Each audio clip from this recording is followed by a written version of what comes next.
WSCT Worldwide Radio with the Sunday Morning Inspiration Show with the one and only Lady J. And I have Mr. Randall in the building with me this morning. We will be talking about his new up-and-coming book. So, Mr. Randall, won't you go ahead and just introduce yourself to the people and tell them who you are and all that good stuff. Well, first of all, thanks for having me. You're welcome. Thanks for coming. Definitely excited about being here. Yes. My name is Randall Jefferson. I'm from Waterloo, Iowa, which is a small town in Iowa. Yeah. Wow. Go ahead and say it. I'm used to hearing it. Is there any black people in Iowa? Not only that, like, I don't even know that name. Like, isn't that what they did at Field of Dreams? Yeah, actually it is. And I think it's Cedar Rapids out. They filmed it. Yeah, I'm sure. Wow. Okay, well, I know I'm gonna go a little bit from off. But what moved you here? Actually, I lived in Minneapolis, Minnesota before I left Iowa. I lived in Chicago for a while, and I ended up in Georgia due to a loss of my wife. I was married and have 4 sons. Wow. My wife passed away, and so about a year later, we relocated to Atlanta, Georgia. Okay. Had one cousin here, so I came here to visit him for a week, and I was like, wow, this is nice. And, yeah, right. No more snow shovels and things of that nature. Never know over here now. Never know. Might get some snow and you might need a shovel in January. Not as much as in Minnesota. I promise you. Yeah, probably not. What's the name of your book? Endurance. So talk to me about the book. What's that about? It's one man's journey through overcoming and through being a survivor of physical, mental, and sexual abuse. We got a call. Hold on, Mr. Brandon. We got a call. We got a call. I don't even. WSCT Worldwide Radio.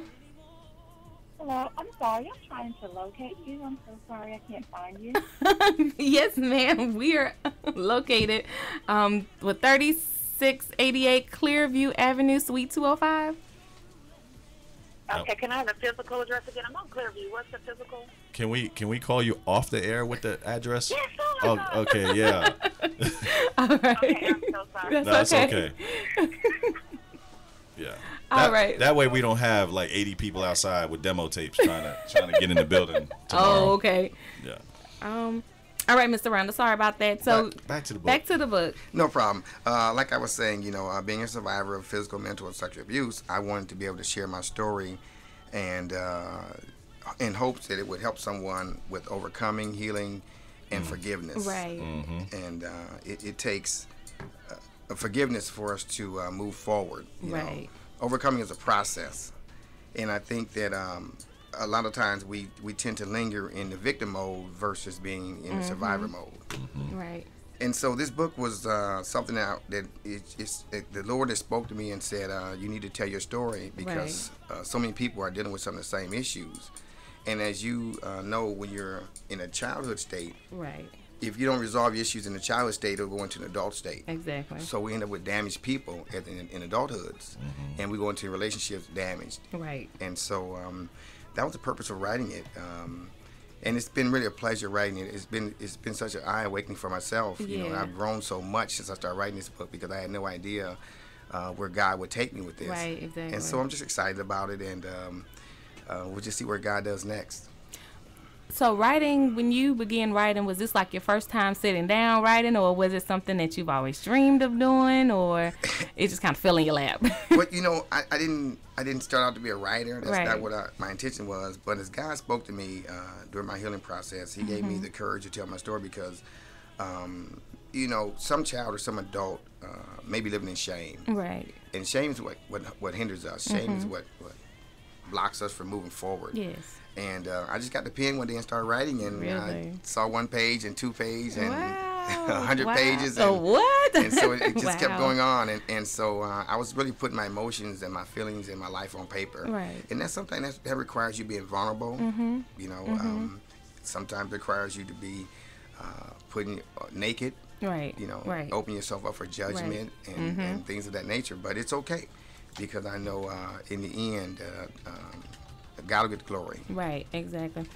Where do you see your book going, like, in the future? I really didn't have a set time or anything for it to go, but I really wanted to see maybe it get out there to some people that can help. It can help, I'm more about what the book can do for people versus money. It's not for money or fame. It's for healing. I really wanted to see it get into the right hands of people who need it. Right. What have you ever thought about? Maybe just I know you just say you started out just writing and just to help people, but what would becoming a play or a movie you think could be something beneficial to those people that won't expose themselves to books? Absolutely. Yeah, I've thought about that too, and so whatever God does with it is up to him. Right. But I'm certainly open, to any kind of media or any kind of exposure that would fall in the right hands to help somebody. Right. Wonderful. Let me see what else. Who inspired you to continue? Because I'm sure there was some struggle and ups and downs in this journey of writing your book. Who has been like the person or people that have inspired you to keep moving forward and that they are behind you? Well, my kids have been an inspiration for me because I've been a single father. I didn't realize what single parenthood was until I lost my wife, and that really opened my eyes up to what single mothers go through. I had no idea. Didn't know Social Security numbers, didn't know, didn't know the names of doctors and things of that nature. But I learned all that, and it was part of my process. But a lot of my inspiration comes from knowing my purpose and calling. I was called and given the gift of exhortation, which is a gift of encouragement. And the only way to reach our youth is connect with them and be transparent. Right. And that's my goal, is to reach our youth, because I believe that our problems start with our youth, because one day those youth are going to grow up. Right. And so the fact that I was a troubled youth, a troubled teen, so they call them, I was locked away in a youth facility at a young age of 15, and that's where my life really turned around. Yeah. So this book really is about sharing my story with people, so that somebody is sitting in the same place I was can relate and say, hey, this guy made it through. He turned his life around. He got healed. He got delivered. And so maybe I can do it too. Right. And so the fact that some young person or some older person who's still living in bondage would be able to come forth and make a change in their life. Yes, wonderful, wonderful. It's funny. Yeah. You know, it's so funny. It's funny as fathers, the stuff that we don't know that mom always knows. Yeah. And then we realize it comes down to it. You got to find that information. You're like, where do I get it from? Usually it's in our purse, but yeah. Along with the rest of the house. Yeah, and that's why, because you never know what happened. As a single mother, I was a single mother as well. I graduated high school at 17. I had my first child at 18. I was a freshman in college, but I was pregnant in high school and I had her in college. I took the Christmas break off and I went right back to school. I graduated college in 4 years from graduating high school, but that was only by the grace of God and determination and courage. But I mean, it's so much work that people don't understand, and even and it's not all fathers that's not in their kids' life, it's mothers too, and there's a lot more mothers than people are willing to admit that it is.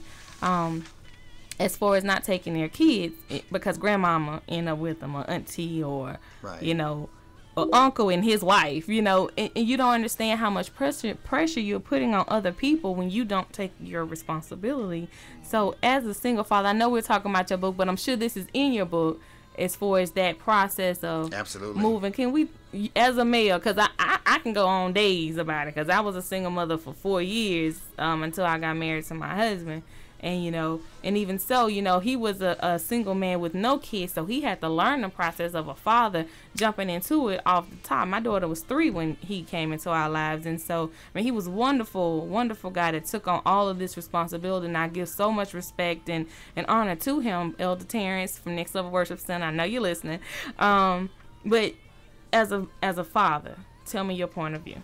Well, I had some of the same principles from my mother growing up. So when I became a single father, I had to stand on those principles.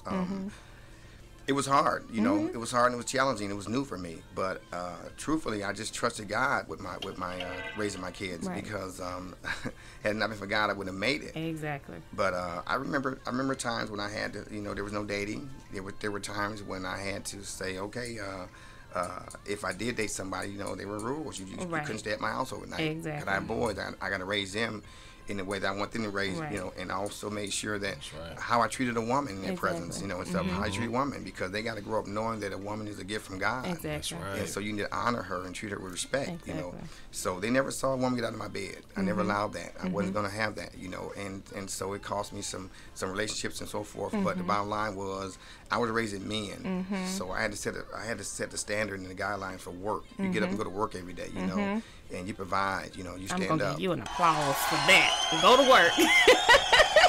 I'm sorry. Well, keep you know, going. the word says, "Men don't work, y'all not eat." Exactly. And I do like to eat, so I need to go to work. so that works for me. Right. But I just wanted my sons to understand that a man is we don't react. You know, we make things happen. Right, exactly. I think the Greek word for husband is farmer, and a farmer cultivates, nurtures, plant grows, and so we were born to be in leadership positions. That's Right. what God called men to do. Right. I remember my pastor preaching a sermon, which is, you know, Pastor Marlon Harris at New Yeah, Life Baptist all Church. right That's now. my church. Give a little shout out to them. Yeah. But he said one time, he preached a sermon, said, God made man a leader, a laborer, and a lover. So he had a job and responsibility before he had a woman. Right. Okay? And so our young people get it backwards. They Yes. want a woman to try to say, help them prove they're a man. But God said, get a job. He gave Adam a field. He said, go out and tend the yard, name the animals, tend it, you know, till the garden and stuff, you know. So he had responsibility, and that's what he had, you know, before he got a woman. So what we have to do is we have to revert back to what God intended for men to be. Right. And so as men get in leadership positions and do the thing they're supposed to do, then their woman will come along beside them and Right. undergird them. But, you know, a woman don't want to follow a man if he's not going anywhere. Exactly. You know, you have to have a plan, you know. Exactly. And so that's how I took my approach, you know, and through having a good, strong church family, you know, and some good men in my life that Right. were in the church, and mentors. You know, my brother Bobby Lyles is one of my mentors. You know, he's my accountability partner. And sometimes we have to learn that men don't have to be competitive all the time. Right. We need to understand that we need to have conversations. The Bible says iron sharpens iron. So there you Right. have it, you know. Hook up with another brother or another man that's doing something positive and share that, you know, and emulate that. And so Yes. that's what it's about for me. All right. There it is. So that's Mr. Randall talking. We're gonna go back to some music and we'll be right back. You've been listening to WSCT Worldwide Radio with the Sunday Morning Inspiration Show. I am the one and only Lady J.